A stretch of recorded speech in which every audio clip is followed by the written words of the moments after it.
କିନ୍ତୁ ଗୋଟିଏ ବିଳମ୍ବିତ ହେଲାଣି କିଛି କଥା ତେଣୁକରି ତାକୁ ସେଇ ଆଖି ଆଗରେ ରଖିକି ଗତକାଲି ଗୋଟିଏ ସମୀକ୍ଷା ହେଇଥିଲା ଏବଂ ଲ୍ୟାଣ୍ଡ ଆକ୍ୱିଜିସନ୍ର ଯେଉଁ କିଛି ଇସ୍ୟୁ ଥିଲା ସେଗୁଡ଼ିକ ତୁରନ୍ତ ରିଜଲ୍ଭ କରିବାକୁ ଉଭୟ ବିଏମ୍ସି ଆଉ ଖୋର୍ଦ୍ଧାର ଜିଲ୍ଲାପାଳ ଦୁଇ ଜଣ ଯାକଙ୍କୁ ସେ ଅନୁଯାୟୀ ଆକର୍ଡିଂଲି କୁହାଯାଇଛି ଏବଂ ସେମାନେ ତଦନୁଯାୟୀ ଯେଉଁ କାମ କରିବା କଥା ତାକୁ କରିବା ଆରମ୍ଭ କରିଛନ୍ତି। ଆଜିଠୁ ସେମାନେ ସେ କାମକୁ ବି ଆରମ୍ଭ କରିଛନ୍ତି। द्वितीय कथा हूँ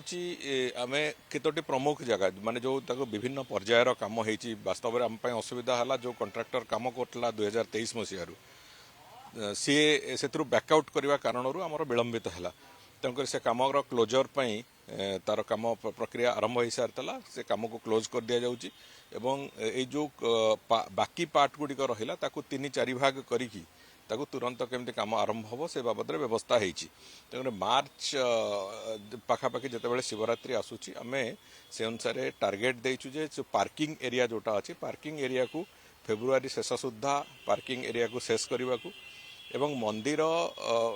महाप्रभु श्री लिंगराज मंदिर एवं अनंत वासुदेव मंदिर से जो प्लाजा अच्छी से पूरा एंटायर से रास्ता आउ प्लाजा ताकू संपूर्ण रूपे जहाँ जहाँ अच्छी आवश्यकता डीपीआर अनुजाई ताकू शेष करने को मार्च मास सुधा ये जोड़िए कथा पूरापूरी भाव में सारिबा को कहा एवं तापर जो आम्फी थिएटर हो कि जो व्याख्यान केन्द्र पर टिके समय लगे पाखापाखि डिसेम्बर हो व्याख्यान केन्द्र कहीं से गोटे मठ जमी जो अच्छी से सब बाबद जहाँ अच्छी आवश्यकता पूरण करने को पड़ो से जो एबे बिंदुसागर चारिपट आहरी सौंदर्यकरण करवा डेभलप करवा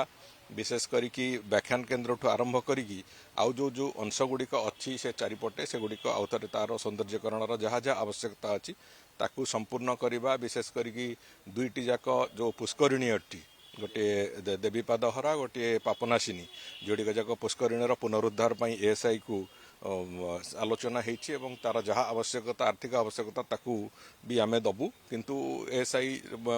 स्ट्रक्चर जेहेतु तो एएसआई ताकू करिवो बोली से भलिया एक निष्पत्ति भी होती तेणुक सबू कम को आमे आसंता आर्थिक वर्षर मध्य सुधा पाखापाखि मे जून सुधा सबुगुड़िक सारू एवं विशेष करी जो मंदिर एवं रास्ता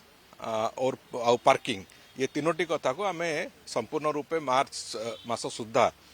शिवरात्रि पूर्व सारिबा को जत्परनाथी चेष्टा करा जाउची एवं विभाग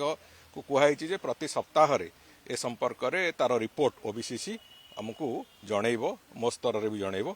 जहाद्वारा कि एक कथार त्वरान्वित हवार संपूर्ण प्रक्रिया को संभव हो।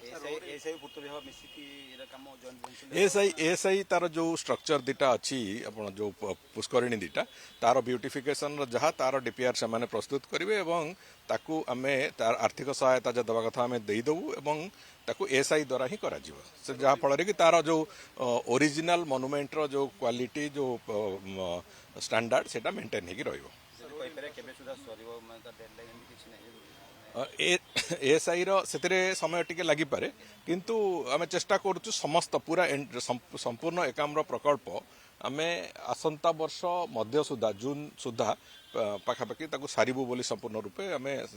व्यवस्था करूँ।